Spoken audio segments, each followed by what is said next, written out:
Siz Maljan менен алектенем десеңиз 10 сотук жерде Кызыл Китепте электр жарыгы бар жана ошондой эле караңыздарчы. Могул сулуулукту бул жаныңыздарда суу кышы жайы агып тургандай туугандар, тегерекчеттин бардыгы жайыт болгон. Кооздук жана сулуулук тынчтык абада сатууга кашар чыкты. Мына достор, электр жарыгы келген бул жакта. Сарай болсо 5:30 размеринде. Үстү кичине эскирип калган. Атак сарай өзү турганы жакшы достор.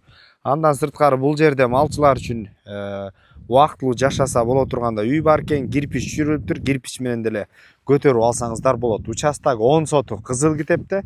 Өйдө жагы, ар жагы Малжанга өтө ылайыктуу. Бул коктуга малды жайкысын жайып эткенсиздер. Ар жакка деле чыгарсаңыздар болот. Бул жерде шаркырап суу агып турат, ылдый жагыңыздар деле. Ушул суудан да тартып алсаңыздар болчу экен. Бул жака кирпичтер ар жагын 3 жагына чүрүлгөн. Бул кирпичти колдонулуп, үй салып алсаңыздар болчудай туугандар. Мына Малжан менен алектенем дей турган болсоңуздар.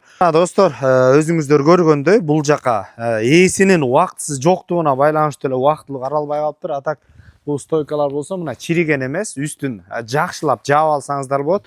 Тегерекчеттин бардыгы өзүңүздөр көрүңүздөр. Сейсмопоиз куюлган, таза, стойкасы чекчейген эле сарай туугандар. Эки жагынан тең эшик бар. Түздөн түз өз элери менен байланышасыздар. Ээсинин номери 551 12 69 55 номерлерине байланыша бериңиздер. Базар жок элдер доллар каналдарына катталып туугандар. Сокулук районуна караштуу Жыламыш айылынан кашар сарай издеп жүргөн достор менен бөлүшүп коңуздар. Ассаламу алейкум, биз кызматтабыз.